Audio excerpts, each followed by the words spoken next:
அவங்க முகத்தை பார்க்கும்போது எனக்கு அழுகையாக வந்துச்சு. முதல் முறையாக அவங்களுடைய ஒரிஜினல் முகத்தை இறந்த பிறகு தான் பார்க்குற ஒரு பாக்கியம் எனக்கு கிடச்சிது. 3 நாளைக்கு முன்னால் யான் என்னுடைய மகள் மூத்த மகளோட நான் போகிறேன் அப்படின்னு எழுதியிருக்காங்க. தமிழ், தெலுங்கு, கன்னடம், மலையாளம், ஹிந்தி எல்லா மொழிகளையும் ஆல்ரவுண்டர் ஆர்டிஸ்ட். இங்கே வந்து நாடோடி மன்னன் ரெக்கார்ட் பிரேக் வசூலில் மானாவரியான வசூல். சிவாஜி கணேசன் மனம் கொண்டாமல், எம்ஜிஆர் மனம் கொண்டாமல் நடித்த ஒரு நடிகை. அது மட்டும் இல்லை, எம்ஜிஆர் பாணியில் நடிப்பாங்க, சிவாஜிக்கு ஒரு ஈடு கொடுத்து நடிப்பாங்க. எனக்கு சிறந்த ஜோடி எம்ஜிஆர் தான் அப்படின்னு எம்ஜிஆரை வானலாவை கடைசி வரைக்கும் புகழ்ந்துட்டு இருந்தாங்க.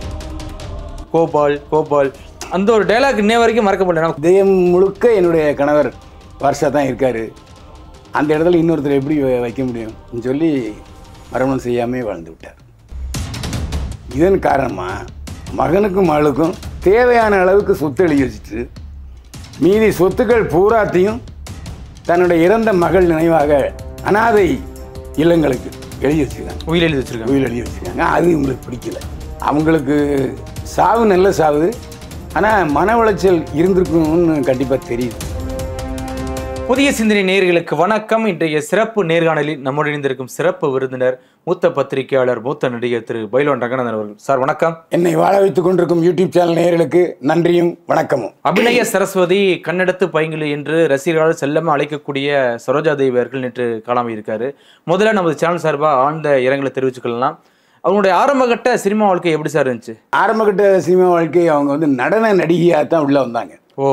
அதாவது திருமணம்ங்கிற படத்தில் அவங்க வந்து ஒரு குரூப் டான்ஸராக வந்தாங்க. அதுமாதிரி அங்கே கன்னடத்துலேயும் முதல்ல குரூப் டான்ஸராக தான் இருந்திருக்காங்க. அதுக்கப்புறம் ஹொன்னப்ப பாகவதர் பார்வையில் பட்டு மகாகவி காளிதாஸில் கதாநாயகியாகியிருக்காங்க. அதேமாரி இங்கே வந்து கடைசி படம் சூர்யா நடித்து KS ரவிக்குமார் எழுதி இயக்கிய ஆதவன். கன்னடத்தில் மாத்திரைன்னு ஒரு படத்தில் ஒரு 5 வருஷம் முன்னே நடிச்சிருக்காங்க. ஆனால் அவர் நடித்த மொதல் படமே நேஷனல் அவார்டு அப்படிங்கிறாங்களே, உண்மைதானே சார்? எப்படி சார்? அதாவது ஹொன்னப்ப பாகவதர் நேஷனல் அவார்டு. இங்கே வந்து நாடோடி மன்னன் ரெக்கார்ட் பிரேக் வசூலில் மானாவரியான வசூல். எம்ஜிஆர் கூட நடித்தது. ஆமாம், அந்த சமயத்தில் எந்த படமும் அவ்வளோ வசூல் பண்ணலை, அந்த அளவுக்கு வசூல். ஏன்னா 2 கதாநாயகிகள், அது வரையிலும் எம்ஜிஆரோட பானுமதி மட்டும்தான் நடிச்சிருந்தாங்க. இவங்க அடிஷனலாக கலர் போர்ஷன் பூரா சரோஜாதேவி ஆக்கிரமிச்சிட்டாங்க. அதுக்கப்புறம் அது வந்து இன்ட்ரோடக்ஷன் செல்லுஜிபுலி. அதுக்கப்புறம் கதை படம், சிறிது கதையை வசனம் எழுதி வைக்க கல்யாண பரிசில் 1-2 படங்களில் நடித்த விஜயகுமாரி அக்காவாகவும் இவர் கதாநாயகியாகவும் தங்க பி சரோஜாதேவி நடித்தாங்க. அதுவும் சூப்பர் ஹிட் படம். காதலர்கள் இளைஞர்களை கட்டி போட வைத்த படம். கல்யாண பரிசு இப்படி ஒருத்தர் யாரும் கல்யாண பரிசு கொடுத்ததில்லை. இன்னும் ஒரு நல்ல படம், தரமான படம், சரியான வசூல். நீங்கள் சொல்கிற மாதிரி 50-60களில் மிக கொடி கட்டி பார்த்தாங்க சார். கால் சீட்டே கிடைக்காம 60 வரைக்கும் 70 வரைக்கும். அதாவது தமிழ், தெலுங்கு, கன்னடம், மலையாளம், ஹிந்தி எல்லா மொழிகளையும் ஆல்ரவுண்டர் ஆர்டிஸ்ட். அதே மாதிரி அந்த டைம்லையும் அவங்க வந்து ரொம்ப கால் சீட்டு ட்ரபிளுங்கிறதே வராதுங்க. சிவாஜி கணேசனோடையும் சரி, எம்ஜிஆரோடையும் சரி. எம்ஜிஆரோட 26 படம், சிவாஜி கணேசனோட 22 படம். அப்போ பாருங்கள், அந்த 2 பேரும் உச்சக்கட்டத்தில் இருக்கும்போது 2 பேருடையும் நடிச்சிருக்காங்க. எந்த வித கால் சீட் ட்ரபிள் இல்லாமல் சிவாஜி கணேசன் மனம் கொண்டாமல், எம்ஜிஆர் மனம் கொண்டாமல் நடித்த ஒரு நடிகை. அது மட்டும் இல்லை, எம்ஜிஆர் பாணியில் நடிப்பாங்க, சிவாஜிக்கு ஒரு ஈடு கொடுத்து நடிப்பாங்க. எல்லா படமுமே சிவாஜி கணேசன் நடித்த எல்லா படங்களுமே சரோஜாதேவியுடைய நடிப்புக்கு உரைகளாக திகழ்ந்த படம். ஆனாலும் சரோஜாதேவி எனக்கு சிறந்த ஜோடி எம்ஜிஆர் தான் அப்படின்னு எம்ஜிஆரை வானலாவை கடைசி வரைக்கும் புகழ்ந்துட்டு இருந்தாங்க. உங்க பேசின ஒரு டைலாக் ஒன்று இன்ன வரைக்கும் மீம்ஸில் போட்டுருக்காங்க, கோபால். அந்த ஒரு டைலாக் இன்ன வரைக்கும் மறக்க முடியல. நம்ம காமெடியாக எடுத்துட்டாலும் அதோடைய சிந்தனைகள் நீங்கள் வேற மாதிரி என்ன தெரியுமா, அது வரைக்கும் அந்த மாதிரி ஒரு படம் வந்ததே இல்லை. லவ் மர்டர் த்ரில்லரில் அதான் நம்பர் 1. அதில் வந்து சிவாஜி ஒரு வார்த்தை கேட்பார், எல்லா விஷயத்துலையும் ஏமாத்தினா கூட பரவாயில்ல, ஆனால் காதல்னு சொல்லி என்னை ஏமாத்திட்டேன்னு ரொம்ப உள்ளம் உருகி சிவாஜி பேசுவார். சிவாஜி கணேசனை குற்றவாளியை காமிச்ச சிவாஜி கணேசன் தயாரிப்பு படம். அந்த படம் தாதா மிராசி டைரக்ட் பண்ண படம். அதில் சரோஜாதேவி 2 வேஷங்கிறதே கடைசியில் தான் தெரிய வரும். எல்லாருமே சௌகாஜானியை தான் வில்லி வில்லி வில்லின்னு சொன்னாங்க. ஆனால் கடைசியில் அந்த படத்தில் வில்லி சரோஜாதேவி, வில்லன் சிவாஜி கணேசன். கிட்டத்தட்ட ஒரு 200க்கும் மேற்பட்ட படத்தில் நடிச்சிருக்காங்க. அதுலேயும் பார்த்தீங்கன்னா பத்மஸ்ரீ, பத்மபூஷன் விருதெல்லாம் வாங்கியிருக்காங்க. அதை தாண்டி இன்னைக்கு எல்லா மொழியிலையும் நேஷனல் மாநில விருதெல்லாம் வாங்கியிருக்காங்க. எப்படி சார்? அதாவது கன்னடத்தில் அந்த சுப்ரீம் ஸ்டார் ராஜ்குமார் அரசியல் ஈடுபடல. அதே மாதிரி கன்னடத்தில் முதல் சுப்ரீம் நடிகை வந்து சரோஜாதேவி தான். அவங்களும் எல்லாரும் வலை வீசினாங்க. எம்ஜிஆர் வலை வீசினார், அங்கே கன்னடத்தில் வலை வீசினாங்க. எம்பியாவோ எம்எல்ஏவோ ஆகிறதுக்கு எனக்கு விருப்பமே இல்லை, நான் நடிகாவே இருந்துட்டு போகிறேன்னு சொல்லி கடைசி வரைக்கும் வாழ்ந்தாங்க சரோஜாதேவி. இருந்தாலும் கர்நாடகா முதலமைச்சர் வற்புறுத்தினாருங்கிறக்க திரைப்பட மேம்பாட்டு வாரிய தலைவராக செயல்பட்டாங்க. அது அமைச்சருக்கு ஈக்குவலான பதவி. அதாவது அவர் கல்யாணம் ஆகி கொஞ்ச நாள்லேயே பார்த்தீங்கன்னா கணவர் இறந்துடுறாரு. அதுக்கப்புறம் ஏன் கல்யாணம் பண்ணிக்கல அப்படின்னு கேட்கும்போது, இல்லை எனக்கு விருப்பம் இல்லை அப்படின்னு சொல்லி ஆரம்பிச்சார். அதெல்லாம் உண்மைதான். ஆமாம், மறுமணம் செய்ய எனக்கு விருப்பமே இல்லை, ஏன்னா ஒருவரோட வாழ்ந்துட்டேன், இதயம் முழுக்க என்னுடைய கணவர் வருஷா தான் இருக்கார், அந்த இடத்துல இன்னொருத்தர் எப்படி வைக்க முடியும் சொல்லி மறுமணம் செய்யாமே வாழ்ந்து விட்டார். நடிப்புத்துறையில் வாழ்நாள் சாதனையாளர் விருதெல்லாம் வாங்கியிருக்காங்க. ஆமாம், வாழ்நாள் சாதனையாளர் விருது மத்திய அரசு கொடுத்து கௌரவிச்சிருக்கு. விருதுகள்லாம் நிறைய வாங்கியிருக்கிறாங்க. அதில் என்னென்னா, அவங்க முகத்தை பார்க்கும்போது இன்றைக்கி அழுகையாக வந்துச்சு. முதல் முறையாக அவங்களுடைய ஒரிஜினல் முகத்தை இறந்த பிறகு தான் பார்க்குற ஒரு பாக்கியம் எனக்கு கிடச்சிது. அவ்வளோ கருப்பாக இருந்திருக்காங்க. அதாவது எனக்கு தெரிஞ்சு நான் அவங்க மேக்கப் போடும்போது பார்த்துருக்கேன், இங்கெல்லாம் போடுவாங்க, ஃபுல்லாக அந்த பேன் கேக் ஃபுல்லாக தடவுவாங்க, காலில் கூட தடவுவாங்க. ஏன் சார் அவ்வளோ கருப்பாண்ணா? ஆமாம், அது கடைசி வரைக்கும் அவங்க வந்து கலர் அப்படி தான் இருந்தாங்க. அதனால் படுக்கும்போது மட்டும்தான் மேக்கப் கலைப்பாங்கன்னு நினைக்கிறேன். அதை நம்ம படத்துலேயே சொல்லியிருப்பார் வடிவேல், இந்த அம்மா தான் தூங்கும்போதாவது மேக்கப்பை கலைப்பாங்களா ஆதவன் படத்தில். ஆமாம், அந்த மாதிரி வீட்டிலேருந்து வரும்போதே ஃபுல் மேக்கப்போடு வருவாங்க. அதேமாரி மேக்கப்பை அங்கே கலைக்கவே மாட்டாங்க, வீட்டுக்கு போய் தான் கலைப்பாங்க. அதனால் சரோஜாதேவியுடைய ஒரிஜினல் முகத்தை யாருமே பார்க்கல. இந்த கடைசி கட்டத்தில் அவங்க இறுதி ஊர்வலத்தை தான் பார்க்க முடிஞ்சது. அவ்வளோ கருப்பாக போனது.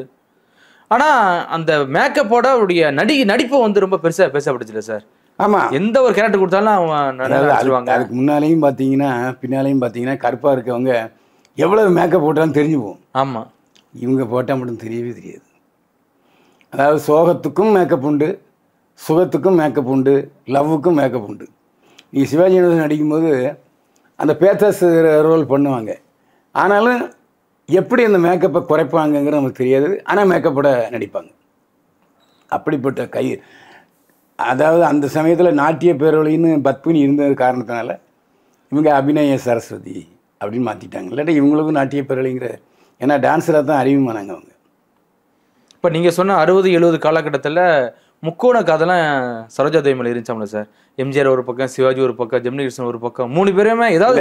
எம்ஜிஆர் சிவாஜியை பற்றி நான் கேள்விப்படல, ஆனால் அவ்வைசன்மி ஷூட்டிங்கில் அவர் சொன்னார், ஈஸியாக நடிகைகள் என்னை வந்து விரும்புவாங்க, நான் அந்த அளவுக்கு நடிகைகளால் பெண்களால் விரும்பப்பட்டவன். நான்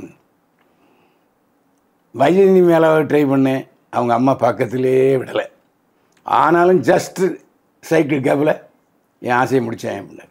அதுமாதிரி சரோஜாதேவிக்கும் அவங்க அம்மா கூடயே இருப்பாங்க. எந்த நேரத்தில் கேப் விட்டுச்சோ அப்போ தான் நான் பண்ண முடியும். தேனில ஒரு சமயத்தில் என்னால் அந்த டச்சு இருந்துச்சு அப்படின்னு ஓப்பனாக சொன்னார் ஜெமினியஸ். உங்கள்கிட்ட எஸ்ஆர் இல்லை, சும்மா என்கிட்ட பேசினார். நாங்கள் சும்மா, அதாவது அவருடைய ரேஞ்சுக்கு என்னை விட வயசுக்கு மூத்தவங்க யாரும் கிடையாது அவர்கிட்ட பேச. ஆமாம், நான் பத்திரிகையாளர் இருந்ததுனால அவர்கிட்ட எப்போ நெருக்கம் வேணும்னா அவருடைய மகள் ஜிஜி வந்து நடிகரை காதலிச்சுது, இயக்குனரை. அப்போ அதை பற்றி பேட்டி எடுக்க போகும்போது சொன்னார், காதல் எனக்கே காதல் மன்னன்னு பேர், என் பொண்ணு காதலிக்கிறா, நான் என்ன செய்ய முடியும், நல்ல பையனாக இருக்கான் டைரக்டர்னு சொன்னார். கடைசி கட்ட வாழ்க்கை, அதாவது இப்போ ஜெயலலிதா, கேஆர் விஜயா வந்ததுக்கப்புறம் கொஞ்சம் கொஞ்சமாக வாய்ப்புகள் குறைய ஆரம்பிச்சிருக்கு. அதுக்கப்புறம் எப்படி சார் இருந்துச்சு உங்களுடைய சினிமா வாழ்க்கை? ஜெயலலிதா வாழ்க்கையும் சரோஜாதேவி வாழ்க்கையும் கிட்டத்தட்ட ஒரே மாதிரி. எப்படி சொன்ன? ஜெயலலிதா கல்யாணம் பண்ணிக்கல, ஆனால் அவங்க அண்ணன் இருந்தாங்க, அவங்க அண்ணன் தங்கச்சி, அவங்க அண்ணன் மகா இருந்தது. யாராவது கூட இருந்தாங்களா? இல்லவே இல்லை, தனியாக தான் இருந்தாங்க. அதனால தான் சசிகலா இணைபிரியா தோழியாக வந்தாங்க. அதேமாதிரி அங்கே பார்த்தீங்கன்னா கௌதம ராமச்சந்திரன் பையன், இன்னொரு பொண்ணு பேர் இந்திரா. அந்த சமயத்தில் பெயர் பெற்ற பிரதமர் இந்திரா பிரியதர்ஷினி பேரை மகளுக்கு வச்சுருக்காங்க. எம்ஜிஆர் பேரை கௌதம ராமச்சந்திரன் வச்சுருக்காங்க. ஓ, எனக்கு என்ன ஷாக் ஆகிடுச்சின்னு சொன்னால், கோடி கோடி அவங்ககிட்ட பணம் இருக்குது. இந்த கௌதம ராமச்சந்திரங்கிறவன் மைக்கில் பேசுகிறான், ஏங்க அவங்க அம்மாவுக்கு மணிமண்டபம் கட்டுவீங்களா? அரசு கட்டலாம், அது அவங்க விருப்பம் அப்படின்னு சொல்கிறாங்க அந்த ஆள். அப்படின்னா என்ன அர்த்தம்? அப்போ அவங்க அம்மா மேலே எவ்வளோ பாசம் வச்சுருக்கான்னு நீங்கள் புரிஞ்சுங்க. இப்போ இடம் கொடுத்தாங்க, கவர்மெண்ட்டு அலோவ் பண்ணாங்க அந்த இடத்துல. அதாவது அவர் சொந்த இடம், கேப்டன் இடம். மணிமண்டபம் கட்டினது யார்? அவங்க மனைவி பிரேமலதா கட்டினாங்க. ஆமாம், அதுவும் சொந்த செலவில். இன்றைக்கி அது கோயிலாக இருக்குது. என்ன ஒரு கோடியாவது போகுது.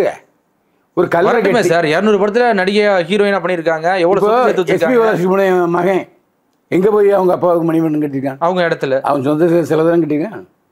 அதனால் அவர் மேலே எனக்கு வெறுப்பே வந்துச்சு. ஆனால் அப்புறம் தான் தோண்ட பார்த்தீங்கன்னா அந்த கன்னட பத்திரிகைலாம் இன்றைக்கி போட்டிருக்காங்க. கடைசி காலத்தில் அவருடைய மகள் இந்திராவோ மகன் கௌதம் ராமச்சந்திரனோ உடன் இல்லை. என்ன காரணம் சார்? அதாவது இவங்க தன்னுடைய மகள் புவனேஸ்வரின்னு நினைக்கிறேன், அந்த பொண்ணு மேலே ரொம்ப ஆசையாக இருந்திருக்காங்க. அக்கா மகள், வளர்ப்பு மகளை பண்ணாங்களே சார்? ஆமாம், அக்கா மகளை தத்தெடுத்து வளர்த்துக்கினாங்க. அந்த பொண்ணு பேர்லேயே ரொம்ப பாசத்தை வச்சுட்டாங்க. அந்த பொண்ணு செத்து போச்சு. ஓ, ஸோ தனக்கு பிறகு மகனும் மகளும் பிறந்தாலும் அந்த இறந்து போன மகன் மேலேயே ஒரு பித்து பிடிச்சவங்க மாதிரி பேசிட்டே இருப்பாங்க. இதன் காரணமாக மகனுக்கும் மகளுக்கும் தேவையான அளவுக்கு சொத்து எழுதி வச்சுட்டு மீதி சொத்துக்கள் பூராத்தையும் தன்னுடைய இறந்த மகள் நினைவாக அனாதை இல்லங்களுக்கு எழுதி வச்சுருக்காங்க. உயில் எழுதி வச்சுருக்காங்க. அது இவங்களுக்கு பிடிக்கல. யாருக்கு? மாநிலம் பிடிக்கல. இருந்தாலும் சொத்துல ஈக்குவலாக கொடுத்துருக்காங்களா சார்? ஏங்க ஈக்குவல்லாம் இருக்கிற சொத்துல 50% மகளுக்கும் கொடுத்தா வேற. இவங்களுக்கு போதிய சொத்து கொடுத்துருக்காங்க. அவங்கள்ட்ட எவ்வளவோ இருக்கும் இல்லையா? அதை பூரா கருணை இல்லங்களுக்கு உயில் எழுதி வச்சுருக்காங்கன்ட்டு கன்னட பத்திரிகையில் இன்றைக்கி நான் படித்து என்கிட்ட ஒருத்தர் சொன்னார் இந்த மாதிரி. அப்போ கடைசி காலத்தில் அவங்க வேதனை அனுபவிச்சிருக்காங்க. வேதனைன்னா அப்போயும் சொத்துக்காக தான் தன்னுடைய மகனும் வளர்ந்துருக்காங்க. கண்டிப்பாக தான் கூட, அதாவது கடைசி காலத்தில் மகனும் கூட இல்லை, மகளும் கூட இல்லை. நம்ம கலாச்சாரப்படி மகனும் மருமகளும் அம்மாவோட இருப்பாங்க. ஆமாம், அதுதானே? ஆமாம். ஆனால் மகளும் மருமகனும் இல்லை, அது அவங்க தனியாக போயிட்டாங்க. மகனும் மருமகளும் சரோஜாதேவியோட இல்லை. அப்போ அவங்க மேனேஜர் தான் நான் காலையில் என்கிட்ட பேசினார். சார், அம்மா வந்து காலையிலே பூஜை ரூமில் இருந்தாங்க, பூஜை முடிஞ்சோடனே வந்து டிவி பார்த்துட்டு இருந்தாங்க, பார்த்துருந்தோடனே அப்படி தலை சாஞ்சுது, நான் உடனே ஆஸ்பத்திரியில் அட்மிட் பண்ணேன், ஆஸ்பத்திரியில் டாக்டர் போய் சேர்ந்துட்டாருங்க அப்படின்னு சொன்னாங்க. சரோஜா இன்னொரு தகவல், உறுதி செய்யப்படாத தகவல், அவங்க ரெகுலராக டைரி எழுதுவாங்களாம். யார்? சரோஜாதேவி. ஓ. அப்போ 3 நாளைக்கு முன்னால் என்னுடைய மகள் மூத்த மகளோட நான் போகிறேன் அப்படின்னு எழுதியிருக்காங்க 3 நாளைக்கு முன்னால். அப்போது தெரிஞ்சிருக்கு சார், அவங்களுக்கு முன்னாடியே தெரிஞ்சிருக்கு.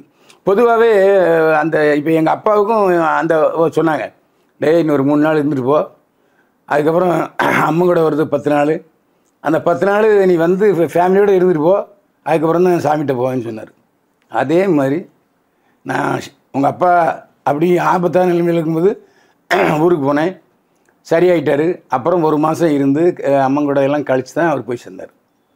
அந்த மாதிரி அந்த வயதானவர்களுக்கு அவங்களுக்கு தெரியும் போல் முன்னாடியே. ஆமாம், நல்லா வாழ்ந்து இறைவனோட பேசுகிற சக்தி அவங்களுக்கு கொடுத்துட்றாங்க. ஸோ அந்த அடிப்படையில் அது சொல்லியிருக்காங்க, என் மூத்த மகளோட போகிறேன் 3 நாளைக்கு முன்னாடி யோசிச்சிருக்காங்க.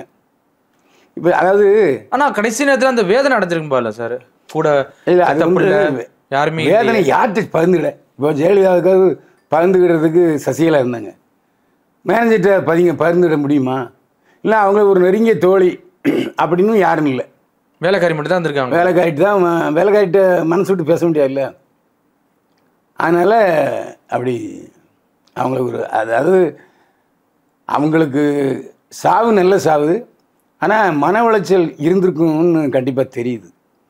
ஏன்னா நேற்று வரைக்கும் எனக்கு தெரியாது. இன்னைக்கு தான் அவங்க மக ஏன்ப்பா அங்கே இல்லை அவரோட இல்லைன்னு கேட்கும்போது தான் இந்த மாதிரி இவ்வளோ தகவல் வருது. இல்லை, இது போன்ற ஒரு மிகப்பெரிய ஒரு நடிகை, அதாவது பல விருதுகளுக்கு சொந்தக்கார ஒரு நடிகைக்கெல்லாம் ஏன் சார் இப்படி ஒரு சம்பவம் நடக்குது?